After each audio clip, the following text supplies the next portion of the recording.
मुंबई मेट्रोमध्ये तांत्रिक बिघाड झाल्याची बातमी समोर येते। आज मुंबई मेट्रोच्या दहिसर पूर्व ते गुंदवली मार्गावर अचानक मेट्रो चालू असताना तांत्रिक बिघाड झालाय, त्यामुळे प्रवाशांची मोठी गैरसोय झाली आहे। आज सकाळीच काही नागरिक कामाला जात असताना घाई गडबडीत कामाला जात असताना अचानक मेट्रो बंद पडली आणि त्यामुळे प्रवाशांची मोठी गैरसोय झाली आहे। अनेक प्रवाशांना मोठ्या समस्यांना सामोरं जावं लागलंय। ऐन वेळेला ही मेट्रो बंद पडल्यामुळे मोठी गैरसोय झाली आहे। अचानक हा तांत्रिक बिघाड आढळून आलाय। दरम्यान ही अडचण लक्षात आल्यानंतर लगेचच मेट्रोने त्यांचं काम सुरू केलं, दुरुस्ती प्रक्रिया सुरू केली। मात्र ही मेट्रो अचानक बंद पडल्यामुळे प्रवाशांना कामावर जाण्यासाठी मोठा उशीर झालाय। मेट्रो गुंदवली स्थानकावर थांबून राहिली आणि त्यामुळे ती पुढेच जाऊ शकली नाही, त्यामुळे प्रवाशांना कामाला जाण्यासाठी मोठा उशीर झालाय।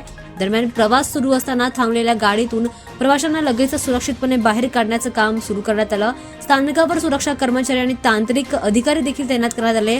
प्रशासनाने बिघाडाचं कारण तपासण्याचं काम सुरू केलं आहे। दरम्यान हा मेट्रो 7 दहिसर पूर्व ते गुंदवली मुंबईकरांसाठी एक महत्त्वाचा वाहतूक पर्याय आहे आणि त्या दरम्यानच रोज हजारो प्रवासी लोकल वाहतूकऐवजी मेट्रोने प्रवास करत असतात। अशा प्रकारची तांत्रिक अडचण येताच प्रवाशांमध्ये मोठी अस्वस्थता दिसून आली। प्रवासी देखील काही प्रमाणात संतापल्याचं पाहायला मिळालं। अजूनही या मेट्रोमध्ये अचानक तांत्रिक बिघाड कशामुळे झाला याचं कारण समोर आलं नाहीये, मात्र मेट्रो प्रशासन याचा तपास सध्या करत आहे।